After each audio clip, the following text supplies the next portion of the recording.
Hey, myRamblings, welcome to this episode. Caveat on the Indiana Jones. Went back and I was looking at the Indiana Jones episode and I realized it got cut off halfway through.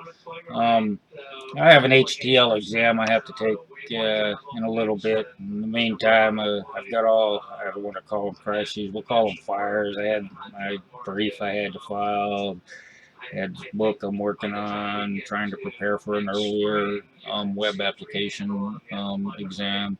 So kind of fighting fires and stuff. And so a lot of these ramblings lately are coming in between doing stuff. Plus I got my gardening that I was trying to tend to. I think once I get this exam under my belt, I'll stop reverting to the night shift cycle that I had when I worked the night shift at Amazon, and I could work on the book 3 to 5 hours a day and work on web applications 3 to 5 hours a day. But so I just wanted to clarify a few things. I think that was the NSA that had pulled me aside for a screening. Customs had sent me over there, identified them as a couple of Air Force officers. And, I was in there for maybe 2 minutes. They did a quick check after I told them, told them my name, who I was. They looked me up real quick, and like in 2 seconds, that my dad was a master chief, that I was a civil servant, so on and so forth. And most of the ramble was about all the nonsense taking place in San Diego, um, where people just had weird notions. And the Indiana Jones episode, um, that is weird because um, let me turn off my TV real quick. The chair said that we do want to keep the idea of the end of the taper separate and the tapering generally. So the Indiana Jones episode was really weird. Somehow this notion of spending half the time in the field, half the time, at my desk, sort of got warped into somebody's too preoccupied with sexuality that this 50-50 thing became that Mr. Maskovich is ambiguous, he's an Aphrodite or something like that. It's just totally bizarre. I mean, it took a long while for that sort of to develop and, to realize that.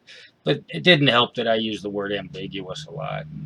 You talk to people, you listen to people, they say stuff, and you never really know what they're saying. You try to, hey, look, you're being ambiguous. What you say has multiple meanings, and I think that also got twisted around to people saying he's ambiguous. I think that's where the roots of Norgland's 3 sentence rule of communication came in, and I have a ramble scheduled for that, but I won't get around till January. It just basically has to do with, adjust my screen here, it has something to do with just how imprecise the English language is. And, I think I've actually touched on it in a couple of other episodes. But anyway, just to kind of clarify, I'll probably stop doing these things ad hoc or impromptu because it makes it look like I'm drunk. I was married for 22 years and never took a drink. I think the last couple of years I grabbed a couple of six packs, and I don't even drink now. Um, so, it is what it is. And I think I got to be a little more rehearsed as well too, because I think my doctor thought I had PTSD from all of this nonsense. I don't want to pull that shit back, but I withstood it then. I will stand it now. So anyway, thanks for tuning in. If you want to help fund that chapter on the partial differential schemes, feel free to do. There's a link to add most of these videos to that. Um, Using some troubling stories from the career of a civil servant. Thank you for tuning in. See you next episode.